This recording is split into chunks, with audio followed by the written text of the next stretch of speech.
श्रीमहागुरुभ्यो नमः। हरिः ओम्।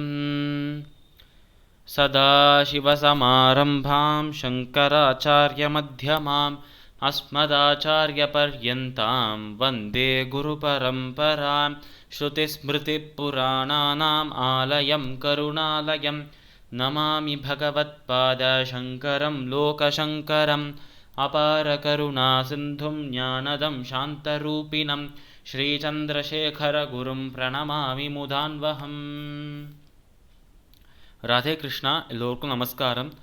இந்த வீடியோவில் ஸ்ரீமத் பகவத்கீதையின் 6வது அத்தியாயமான ஆத்ம சம்யம யோகத்தின் 31வது ஸ்லோகத்தை விளக்கத்துடன் பார்ப்போம்.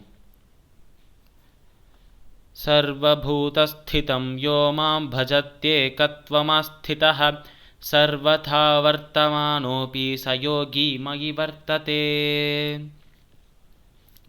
இந்த ஸ்லோகம் ஸ்ரீமத் பகவத்கீதையின் 6வது அத்தியாயமான ஆத்ம சம்யம யோகத்தின் 31வது ஸ்லோகம். இந்த ஸ்லோகத்தில் போன ஸ்லோகத்தின் தொடர்ச்சியாக சொல்றார், அனைத்து உயிரினங்களுக்குள்ளேயும் அனைத்து விஷயங்களுக்குள்ளேயும் பகவான் இருக்கிறார் என்றும் பகவானுக்குள்ளதான் அனைத்து விஷயங்களும் இருக்கு என்றும் உணர்ந்த ஒரு யோகி, ஒரு யுக்தன், அவர் எப்பொழுதும் அனைத்திலும் அந்த இறைவனை கண்டு அந்த இறைவன் சிந்தனையிலேயே இருப்பார் என்று சொல்றார் கிருஷ்ணர்.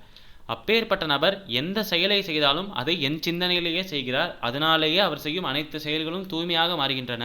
அந்த செயல்களிலேருந்து வரும் அந்த கர்மாலேருந்து வரும் பலன் அவரை ஒட்டாது என்று போன அத்தியாயங்களில் சொன்னதை இந்த இடத்தில் சுருக்கமாக சொல்றார். எப்பொழுதும் இறைவனை அனைத்து இடங்களிலும் காண்கிறவர், அந்த இறைவனின் சிந்தனையிலேயே இருப்பவர், அந்த இறைவனின் சிந்தனையிலேயே அனைத்து கர்மாவையும் செய்பவர். அவர் செய்யும் கர்மாலேருந்து வரும் பலன் அவரை ஒட்டாது, அவரை தீண்டாது என்று சொல்றார் நம்மளோட கிருஷ்ணர்.